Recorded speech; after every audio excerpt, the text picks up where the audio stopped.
Hello. No, don't adjust your set. The Lusk people haven't lost the run of themselves at all. This time we're taking a different view about Lusk and how it's developing. We're going to put it in context a little bit. I'm out here in the far reaches of Fingal, in fact even a little bit further. I'm out on Connecticut, the Fornocks, which is just inside the Meath border. But from here we can look into Fingal, can look into that county of ours and see that there's still an awful lot of it out there, untouched, no footprint of development at all. In a while we'll go in and see how Lusk is progressing. But just for now, take a look around this county of yours. See the beauty. Have a look behind me. You can see so many parts of Fingal. You can see the Knoll, you can see Garristown, all the high points. In the distance you can see Howth Head, the Dublin Mountains, and Lusk is over there in its spot close enough to the sea. Yes, Lusk has been developing, but it's nice to know that at your doorstep is this unspoiled monument. The archaeological excavation dig at Dunema Lusk began on the 26th of September 2005. The stripping of an area 200 metres by 120 metres revealed a settlement of the early Christian period. This included a surrounding ditch with a bridge in access. The excavation uncovered evidence of settlement in cooking, wastage and storage remains. Surprisingly, the settlement was on land which had field outlines from an earlier period. The lack of artifacts poses a question as to the ending of the settlement and the need for taking everything in a speedy leave-taking. This artistic impression serves to help the imagination. Would it be unreasonable to consider that the settlement had a connection with the time of St. McCollum? Prior to this time, there hadn't been any archaeological investigation of any significance in the Lusk area. The settlement of the new community has, therefore, indirectly informed us of our distant past. The building behind me is being removed in the very near future, in line with Ireland's new policy of village and urban renewal. What's replacing it is a very sympathetic development, residential, shopping and entertainment, and I think it'll suit perfectly in the middle of this spot.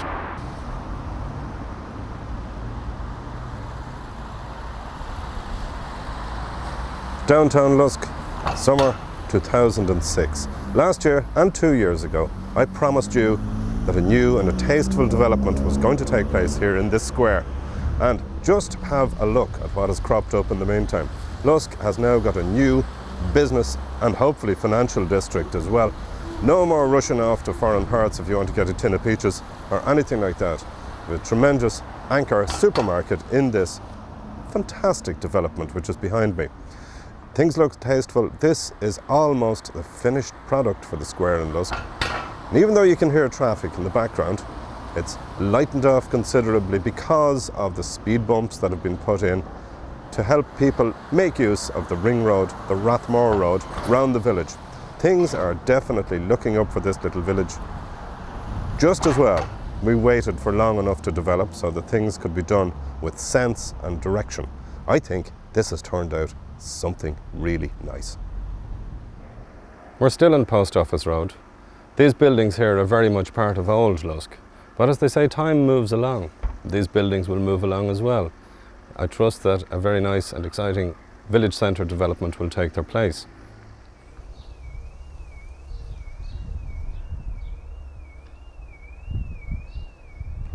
Post Office Road, the old gateway to Lusk, the Post Office Road with no post office, but that's the way we do things here. Big changes have been taking place here now since we were last on the street. Gone is the old temporary church, gone is the cottage behind it. Instead, we have an apartment building, we have shops, possible offices, retail units right behind. And behind me as well, one of the signs of the times in Lusk, we have the one-way street sign. You've just got to do that to keep a traffic flow going through a village of Lusk's size. And I think, again, it shows the planning that is there from Fingal County Council to help this village become a town. In 1981, local historian Willie Monks passed away. In the year following, a committee was formed in order to establish a museum in his name. The old church building beside the round tower was available. but was in very poor condition. With the help of Dublin County Council, the generosity of the local people, and much hard work from the committee, the museum was opened. There was a wide range of artifacts, tools, photographs, documents, implements and items which reflected the rural nature of the area and its history.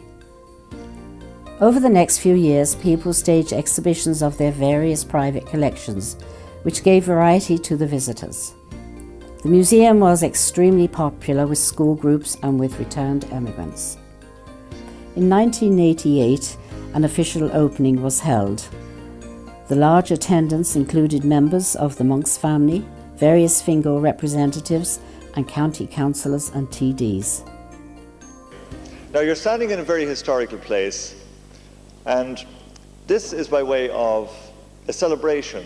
We've never had an opening for the Willie Monks Museum here in Lusk, and this is to let you all know that we appreciate what you've been doing for us, both in the support that you've given us and by being here this evening.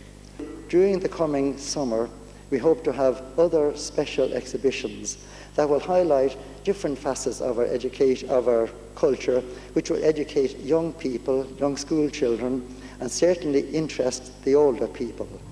Sadly, the museum closed in 1996. The church fell into a poor state of repair, and in 2004, Fingal County Council took possession of the old church and have substantially restored it. The next purpose of the building is as yet unknown. In the 1850s, prior to the establishment of the Remount Farm Lusk, there existed a new type of rehabilitative prison in that area. It was opened on the 2nd of April 1857. Convicts of good behaviour from the normal prisons could graduate to Lusk, where they were prepared for re-entry into the community.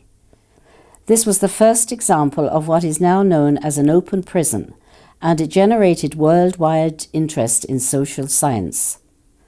The prison closed in 1886 because of expensive running costs, and afterwards the British Army established a settlement on the spot, which Joe Dennis will now describe.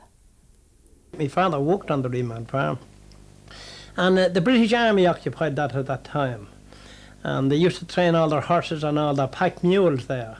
I remember being brought down to Rush at one stage, and I, a little lad, for to see the horses, the soldiers, jumping the horses off the pier in Rogerstown into the water and swimming them. And then they had a big ring which is still over there on the farm, where they used to gallop the horses in the track, and they used to gallop the horses around that and the pack mules. They'd be travelling them around there for hours. And there were some lovely buildings in it and lovely stalls there for the horses. But there was quite a lot of people who worked on it. And then when the war broke out in France, all the people that were working on the farm was all drafted over to France, conscripted, in other words, and sent to France to serve over there as workmen during the war. My father was one of them, and there was quite a lot of mankind at that stage from Lusk on it. Now, there was a great water supply all around that farm at the time too. All the water tanks were all automatic. Cattle or horses used to be able to take a drink from the thing, and now they just fill up like what we have now, the water cisterns now that we have that automatically fills it up. And these tanks always filled up like that. And the main water supply come from a quarry up here along the Dublin Road, here opposite Mark Taylor's. There was a huge big quarry there of water. And they pumped the water from that to the Remount Farm. And that water was pumped out through the fields then. But when you'd wake at night, you'd hear the tuk-tuk with this engine going, pumping the water. You used to always have it going at night. It's time I stopped talking to the locals at this stage. We know where everything is in this town. I want to talk to our new citizens, the people who have moved into their new houses. You've got plenty to do at the moment, but when you have a little bit of free time, we want you to go out there and have a look at the clubs and societies in the village. We have a tremendous infrastructure of clubs, and we've had them for years. First thing you're going to need when you get out there, let's hope, is your residents association. And after that, why not take out your golf clubs, have a little bit of a swing, relax. Life is not all about paying mortgages. Maybe, if you're feeling particularly athletic, you could go and join the Badminton Society. And then maybe when smaller members of the family arrive, how about the Cubs, the Beavers, the Scouts? And push them on up there, teach them to dance. 3, and I mean 3, Irish dancing schools. The folk group is out there waiting to catch up all the sweet voices that are moving into this particular town. If things are not working out great for you, I'll have to say, bring that aggression down to the judo club. Lusk's aggression has paid dividends in the judo society down the years. And then, of course, tidy towns.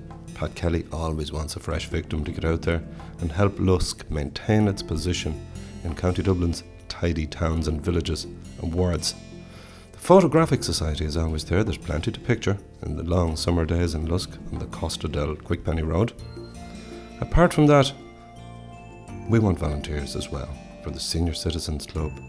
We want them for all the other voluntary organisations. The ICA is always out there. You don't have to be a farmer to be a member of the ICA. Just get out there. We want to see you people joining in.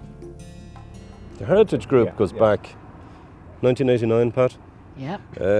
It's going from strength to strength. It grew out of a little organisation called the All Fingal Society. The All Fingal Society more or less broke up into individual local groups after that. And Pat Kelly here beside me was naturally the engine that drove the Lusk Heritage Group and has continued to drive it very, very successfully in the meantime. We've made numerous videos, we've sponsored a couple of books. We're always wide awake to the sort of heritage we have. Well, I had great respect for Willie Monks. Willie Monks was the local historian, and Willie had a wealth of information. And when Willie passed on, there was nothing here to record what should be recorded as regards interviewing our senior citizens and recording things for the future. And I just felt it was very important that a group got together, and I was very lucky in getting Jim, Monks, Aidan, Arnold, Paddy Weston, and we decided to do our first videos, the story of Lusk, which we interviewed a lot of our senior citizens, and they gave them their memories of times past. And we've done lots of things since that, not only videos, but we did the restoration of the Eklund tomb. We've done exhibition to Thomas Ashe, where we planted a tree and a plaque in the local GAA. We also have done a leaflet for tourists, and we're going from strength to strength, as Jim says. My name is Stephen Byrne and I'm from Lusk United. My current position is the Vice Chairman. We've had a lot of teams over the years and we've had a lot of success with our teams. Our greatest claim to fame at senior level was winning the Gilligan Cup in 1989 and 1990. Prior to that, we had been runners-up in 1988 when we lost on penalties. More recently though, our success has been through our schoolboy teams. And 2 years ago, under our manager Shay Carroll, we won our first schoolboy league. That led to a lot more success, and our most successful manager would be Martin Daly. Now, Martin won the league last year with his under-13s team, and this year he's been promoted to Premier, and you just don't get any higher than that. That team has also won the Cup at under-9s, was runners-up twice. So they're a very successful team and they've gone a long way towards filling our trophy cabinet. This year we have 10 schoolboy teams, and there's still plenty of room for additional players and for managers or manageresses if that's the case. We have 2 adult teams, one on Saturday and one on Sunday. And we have an over 35s team, and you have to be over 35. You don't have to be under 90, but you do have to be over 35. In an effort to welcome the newest members of our community in, we've got signs done up in Polish and Latvian, and it may be difficult to get the referees to speak that, but we'll do our best. We're always on the lookout for new members, players, managers, committee members. But we're particularly after ladies this year. There's a huge drive in Ireland at the moment to get ladies football teams. Currently, you can only play up to under 13 as a girl. So there's a huge drive on to get under 14s and 15s girls and get them all involved in the club, because women really are a great driving force behind the club and we simply don't have enough of them. So everybody welcome. Always drop around to the clubhouse. You'll always find a committee member around there to welcome you and give you any information you need about joining up. Hi, my name is Jacinta Connolly and I've just taken over as president of the Lusk ICA Guild since June, so I'm new to the job. I just want to tell you a little bit about our guild here in Lusk. It was founded in 1966 and we started off with 64 members. Our numbers fluctuated over the years, but at present now we have about 50 members. We have a very active guild. We meet on the first Wednesday of every month and we do have various speakers and demonstrations at our monthly meetings. Some of these would include lectures on health, on grooming, social problems, gardening, handcrafts and other topics of interest to our members. As I said, we're a very active guild, and especially in the summer we run an awful lot of activities. We have a walking club weekly. We have members who play golf, we have members who do pitch and putt, we've badminton, and we go bowling about 3 or 4 times a year, and we also have a very active drama group. There's a good few of our members are very interested in flower arranging, and we have ran classes over the years, and a lot of our work can be seen at various times through the year at our local church where we decorate the altar for different functions and weddings and communions and that. On communions and confirmations every year, we get involved with the local schools and we provide sustenance for all the families after the ceremonies for them, which is very much appreciated by the local community. This year we celebrated 40 years of our guild here in Lusk, and was an honour to have our original president, which was Eileen Sweetman, and a few of our founder members, Margaret Bentley and Kathleen Brown, to name but a few. Plus we have a lot of younger members now, which is fantastic for the guild. We go on various outings through the year. We go dog racing, we go to the theatre, we go on different cultural trips as well. And every November, for the last 30 odd years, we go to An Greenon in Termafeckin, which is run through the ICA. And we could have anything from 70 to 80 women for a weekend of us crack ceol agus rúla búile. We pick our own classes, what we like to do, which can be anything from cookery to learning how to use your digital camera. We have great fun and recommend anybody to join us once you're female. And we'll always welcome our new members the first Wednesday of every month. School Rinca Fingal is an Irish dancing class which was formed in 1986 by Margaret Harford and myself, Elizabeth Finnegan.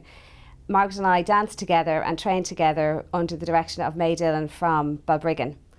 Our very first class was attended by about 10 pupils, one of whom, Mary Fagan from Rush, still dances with us, and she's just sat the first part of her teacher's exam. These first classes we held were in Margaret's house in Rush. In the late 80s we moved from her house and we started classes in Rush and Lusk National School, and since then we also have a class in St Catherine's in Rush. From the beginning we had some very promising dancers and we designed a class costume which had a cream background with pink and turquoise embroidery, and we still have that particular costume as our class costume today. Rona Kelly from Lusk was one of the first pupils to purchase the costume, and this year in 2006 we were delighted to welcome Rona back to join us to dance at the twinning celebrations for Rush and San Mauro, and together we did numerous dance routines in Sicily and in Palermo. We continue to teach traditional steps and more modern dance, and this year we've taught Ceilidh dancing to all classes in Lusk National School and Rush National School. And Irish dancing has provided us with the opportunity to visit such places as Scotland, France, Canada and Sicily. And in all of these places we've been very proud to showcase our class and their talent. And through dance we've made lifelong friends and countless happy memories. Hello, I'm Mick Dennis. I'm involved in the club since I was 14 years of age. I actually played with the junior team in 1938 at 14 and a half. I was won all competitions, hurling and football with the club. And I was treasurer of the club for 25 years, but I retired in the last 3 years, but I'm still president of the club. Well, this is the Round Tower's centenary year. We started in 1906. Now this is the Fesh Cup final. Jackie Kelly has the cup. We won that in 1948. And all the fellas is on it, like Desi Kelly, Michael Jenkinson, Christy Jenkinson, and Richard Devine. Now he went to Australia. Jackie Kelly is holding the cup. I'm there on the left myself. This is the photograph of the team before we played the final in Croke Park, when we played our friends from Ballyboughill in the final of the Junior Championship, and we won 7 points to 1-3. We just won by a point. And that's our juvenile committee, or Joe Weldon was chairman of the club, and this is the team that won the Junior Championship in 1992 in Swords when they beat St. Vincent's. And this is just the crowd celebrating after the match was over. So now with all these new people coming into Lusk, they're all welcome to the club. And we'd like to have some more players if we can like to come to us. They'd be welcome.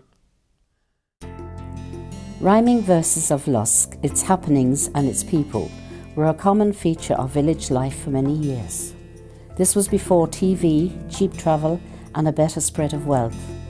The legends of sport, politics and social position would all be mentioned in variety performances held in the Carnegie Library, Lusk. Jim Finnegan, local man, continues to use the rhyming tradition to express his thoughtful and humorous observations of things in general. History in the Making by Jim Finnegan. A group of the locals was saying one day how part of our culture was slipping away. We've nothing on record how things used to be, so let's make a film our children can see. We'll tell of our heroes of Ash and McCann. We'll cover all aspects of life that we can. We'll tell of the Remount, it's now falling down, how once it was part of this small country town. The cobbles now silent, the soldiers long gone, but captured on film, the memory lives on. We'll tell them of Brightree, Cuchulainn so brave, the Barnwells of Turvey in their carved marble grave, the tower with its turrets, the nuns in Grace Dew, the jail and the workhouse and Baldungan too. We'll dress up our friends and we'll act out the past. We have all the props, all we need is the cast. From 1987 until 1991, we recorded St. Patrick's Day parades every year, and it was something that we were doing just for the fun of it. But when we look back now at the little videos we made, I think we captured a time when Lusk was coming out of the isolation of being Lusk and going just about to start into the massive expansion which is what Lusk is today.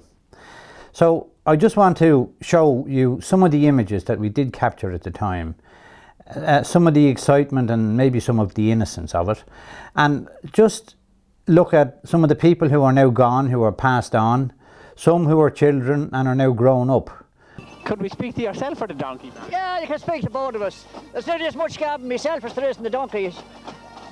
It's a great parade, isn't it? Yeah, it's very good. I come here every year and enjoy it very much. Great crowd of lads, and in fact, it was very good last year and other years, but this year it's much more, and it's improving every year, and I'm delighted about it. I think so. I think you speak for the donkey as well. I won't bother asking the donkey. Well, that's right. He's a little bit shy today. Okay, thanks very much. What do you do in your club? Tell me something about your club. You bait each other up. You what? You bait each other up. You bait each other up, right? Yeah, we always play games and we always fight people up. Fighting people up. Can you give us some idea of your own club, of the Lusk AC? Tell us what you do. You don't beat people up, do you? We run. Cross country. Right, we run. Any major achievements in the last year? He won. I won me both All-Irelands. I won me under 15s and under 16 All-Irelands, under 15 and 16s Leinsters and under 15s Dublins. We're rather concerned about Nick MacDonald, and I must say I have to get up and ask just how Nick is feeling. Yeah. Nick, could you tell us exactly, everyone is wondering, are you going to get better? I'm only here for the start. I only come for the start, for the stay of the work. And instead of that, here I was planked into bed. Right. And I think it's most unfair. Well, I actually... There's other patients behind here waiting to get into it. Right.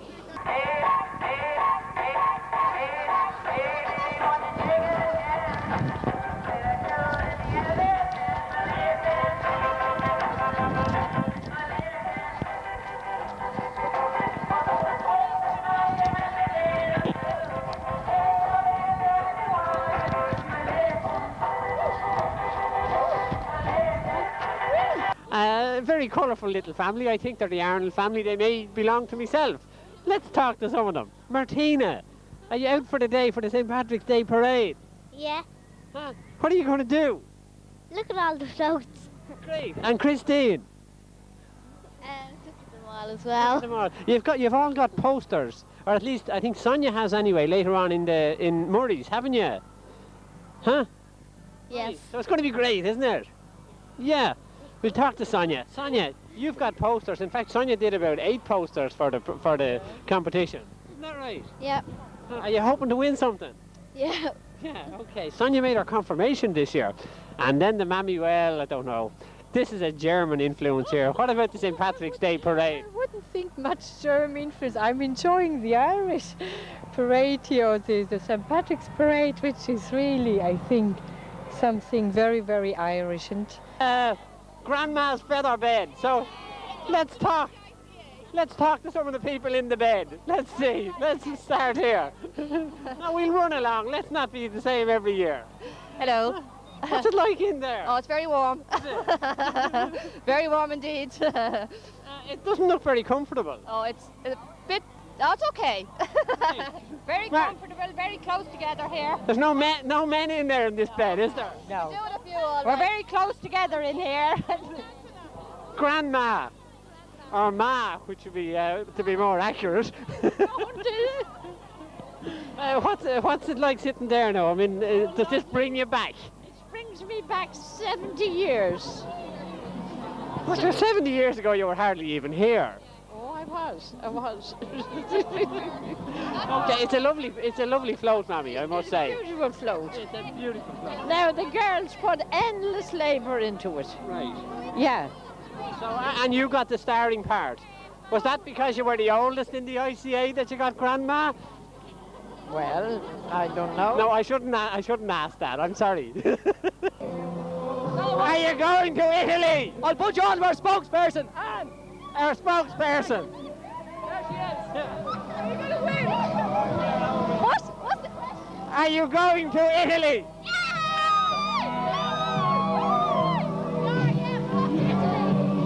Would anybody sing a song? People always ask us, who we are, where we come from, where we come from. And we always tell them, we're from Lowe's. I think you're 80 years old this year, isn't that right? That's right, yeah, 80 years this year. Which is a fair old achievement. Yeah, we might not look that old, but whoever. Yeah. But looks can be deceptive. You could be that old. No, David. What are you saying now? I'm talking to you. Look at the back row if you want to see the old lads. Oh, they're at the back, are they? Right. The good-looking lads are in the front. That's correct, yes. Okay, yeah. Are you having any particular celebration for being 80, for the band being 80 years old? Oh, we will have a celebration later on. I think unfortunately he was knocked a bit in the head with poor Liam Murray dying. Liam Murray, yes. Yeah, which is very sad, I think. Very sad, and it'd be a big loss to the town. Yeah, exactly. No doubt. Yeah. And a loss to our band. Yeah. But I'm sure Liam would have liked to see it going on. So you'll have your celebration sooner or later. We'll have it within a month's time, I'd say. Great. I think Lusk are proud of you. Thank you very much.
John Joe Scally, you're here for T-junction.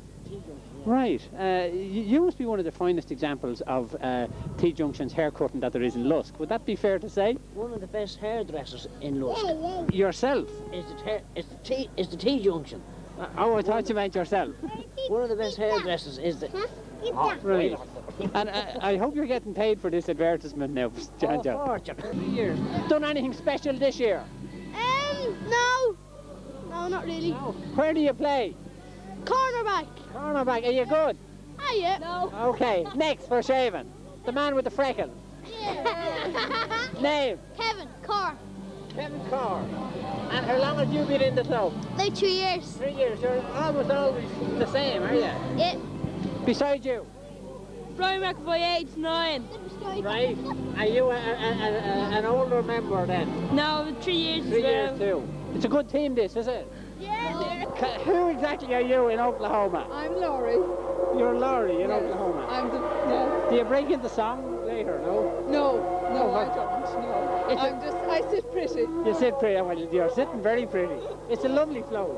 It must have taken ages. Yeah, all the hard work, the ICA, very good. Great ladies. Great ladies. And a lot of them, I believe, at this stage. Yeah, I'd say there's about 70. Yeah, somebody told me the last meeting you had about 60 at it. Yeah, well, I'd say in all, I'd say around 70. Where are you all coming from? Well, I've only moved back to Lusk. Right. I am from Lusk originally. You were from Lusk? Yes. And where did you go to? I went to Swords. And you had to come back? And I came back. Well, you're looking beautiful in there. Thank you. There's a lot of Irish dancing going on at the moment, and Scullrinky Fingal, I think, is very active. We were chatting to you earlier on. You said you were going to dance later. Isn't that right? Yeah. Huh? You're not dancing in the street on the way? No. Huh? No. Have you won anything during the year? Yeah. For what? Dancing. Keep the old flags down till we see the face. Huh? Yeah.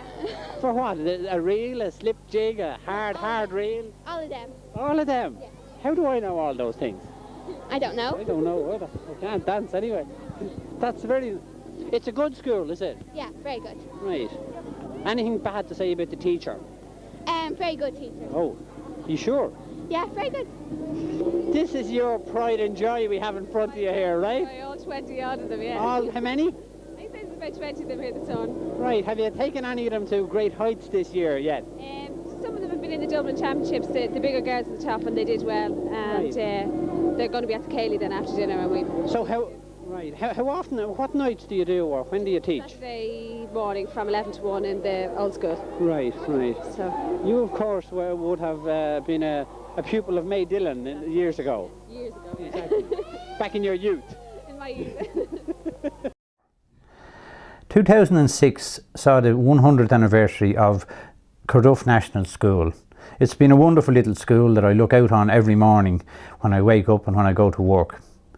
And this year there was a tremendous group of parents who put together a series of activities to celebrate the 100 years.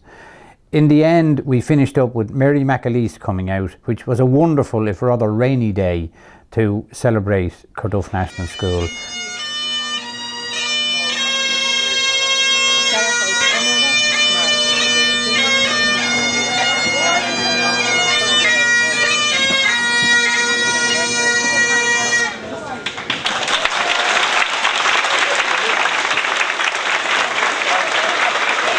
Boys and girls, distinguished guests, friends and neighbours, I'm very pleased to be able to welcome you all here today on this very special occasion.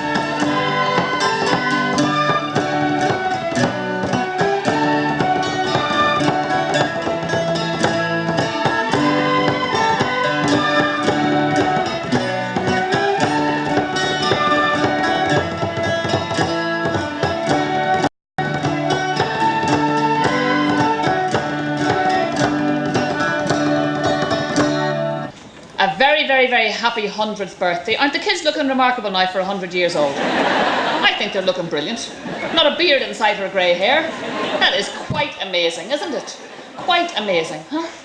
It's brilliant. Absolutely brilliant. It's good to be here to celebrate a 100th birthday. I'm only really getting invited to 100th birthday parties nowadays. Sad to say. Don't get invited to 10th birthday parties anymore. Don't get invited to 21st birthday parties anymore. Don't even get invited to 50th birthday parties anymore. So I have to settle for 100th birthdays now. And this is a really brilliant 100th birthday, isn't it? And the children have worked incredibly hard for this 100th birthday, haven't you? They were telling me about all the cleaning they had to do of the classrooms. The mummies and daddies will be expecting that to be translated straight to the bedrooms, isn't that right? Yep, they will. I often pass by this school, you know, and I think to myself just as I turned in the door, how many Irelands have passed by the door of this school? How many different faces of Ireland these last 100 years? Those 1,000 young people who came through this door, who went out into the world, they went out into 1,000 different lives and 1,000 different times.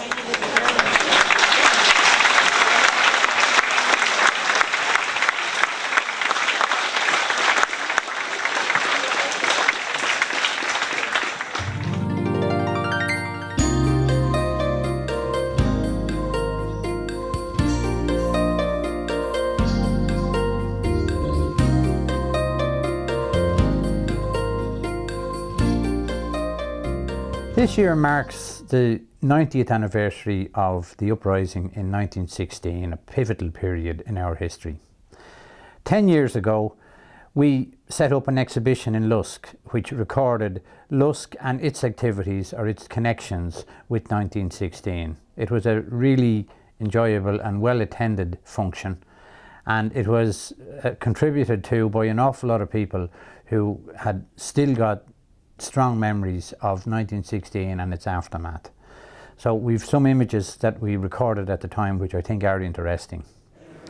You're all very good to come to support us in this exhibition, and I welcome also the Cathaoirleach of Fingal County Council, the Chairman Davy Byrne, and the fellow councillors of the area.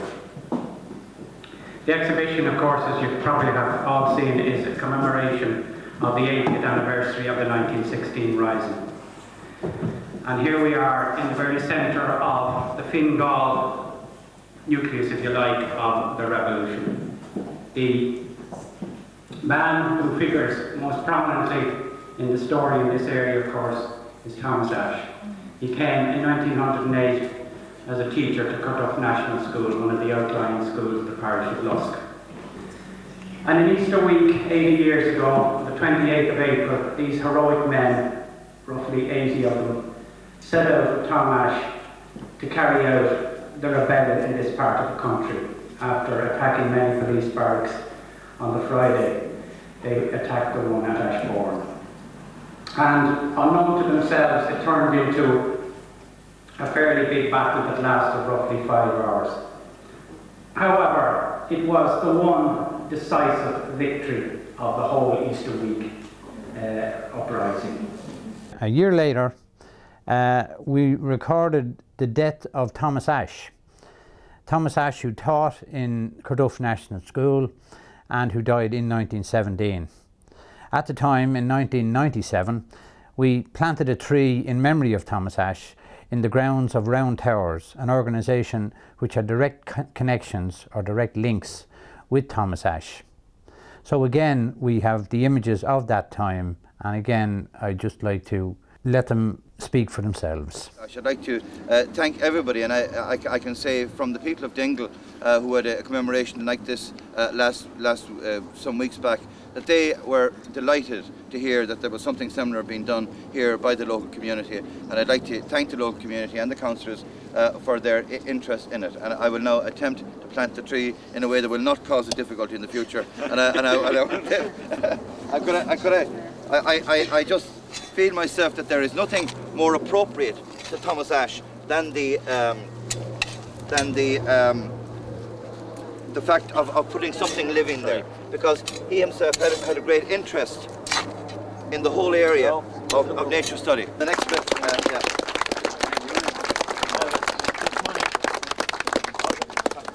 But I think that's a very fitting and a beautiful stone, and I really would like to say to young people as well, and I'd say a few words inside, about the importance of remembering people like this.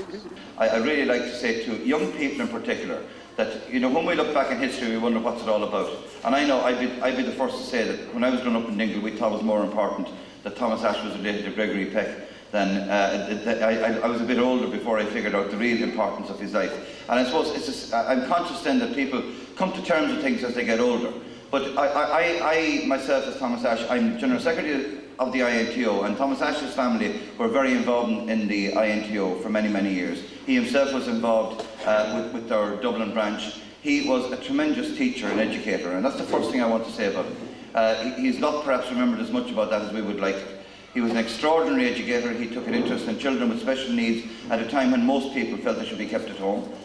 He was a person who was prize-winning, a teacher teaching in the Spole, in his own area before he came up here. 2006, another film done, and at this stage 2006 has passed it. The longest day has come and gone. Another year consigned to the past. Out there, though, is tomorrow, next week, next year, the whole future. And believe me, that future will bring change the same as the past has done. The Heritage Group has over many years sketched and shown the story of this place from the very mists of history right up to Today. At this stage, I think our work is nearly done, because this last series of films has shown Lusk in transition, Lusk in change. Our laid-back little village, which hadn't changed, let's face it, in over 100 years, has been pulled and pushed and developed right up to the present. It's one of the fastest growing towns in the fastest growing county in the fastest growing country in Europe. It's real, folks, it's happening. For better, for worse, like it or lump it, this town is changing forever. We can't regret it. We have recorded it. And thank God we have so many citizens still who can recall those good old, bad old days. But now, I think the only way to move with this change is to listen to the song. You've got to roll with it. Yes, Lusk people, congratulations. You are rolling with it. Plenty of you are doing just that through the clubs and the societies who have their roots in the long ago. The past, the present, the new and the old will unite. I'm being serious here. It's not going to be a bed of roses. Every town has had its share of problems as it develops. But in this case, I'm quite sure that every gathering and every group, every sport and every society will smooth the way and will assist this new place to find its place. I can only say with a fair degree of certainty that in 20 years or 40 years, no matter how big this town is, everybody who lives here will say, I'm a Lusk person.